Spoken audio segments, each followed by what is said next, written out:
Колку луѓе имале COVID-19 без симптоми, дали оздравените пациенти се имуни на друга инфекција? Ако е така, колку долго се имуни? Ова се само некои од прашањата што истражувачите се обидуваат да ги одговорат во Чешка, Германија и на други места, користејќи тестови на антитело од крв за да прегледат што повеќе од населението. Потребни се само неколку минути и капки крв да одговорат на се почестото прашање дали добив COVID-19 без да го знам тоа. Во април илјадници чеси волонтирале на студија што ќе им даде одговор да или не, а и на истражувачите ќе им обезбеди вредни информации. Тестовите на крвта или серолошките тестови стана една од клучните алатки за борба против пандемијата. Тие ги идентификуваат антителата, протеини произведени од имунолошкиот систем како одговор на COVID-19.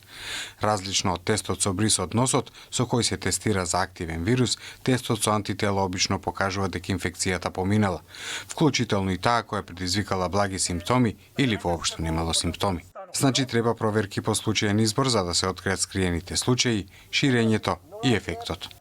Pozitivních na COVID vlastně v rámci celé populace, ale že to začínají být taková různá ohniska té nákazy a není to rovnoměrně rozprostřené v republice.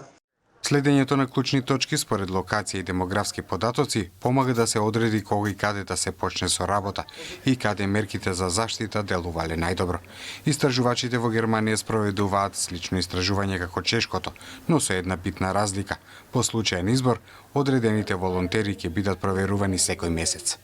Das Ziel der Studie ist, über ein Jahr hinweg die Ausbreitung des Virus in München zu verfolgen, um es besser zu verstehen und seine Ausbreitung besser zu verstehen und um dann Konsequenzen ableiten zu können für das weitere soziale Leben.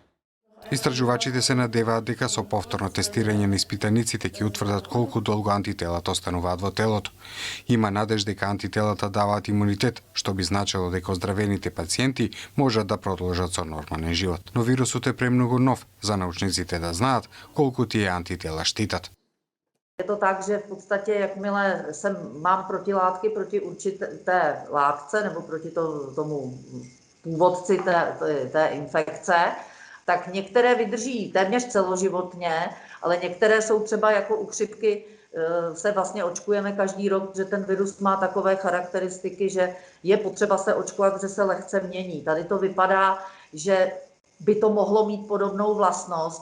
Дури и кај долготрајното испитување по случаен избор се уште постојат слепи точки. Некои случаи на заразени со COVID-19 остануваат невидливи за научниците, бидејќи пациентите со блага имунолошка реакција би можеле да бидат негативни на антитела. It really has to do with not just whether or not you're infected, but how much virus you were exposed to during that period, as well as an individual's immune system and how reactive their immune system is. Бидејќи земите се борат да продолжат со нормално живење, широко распространетите испитувања ќе бидат еден од најважните извори на разбирање на пандемијата и на тоа како да се справиме со неа.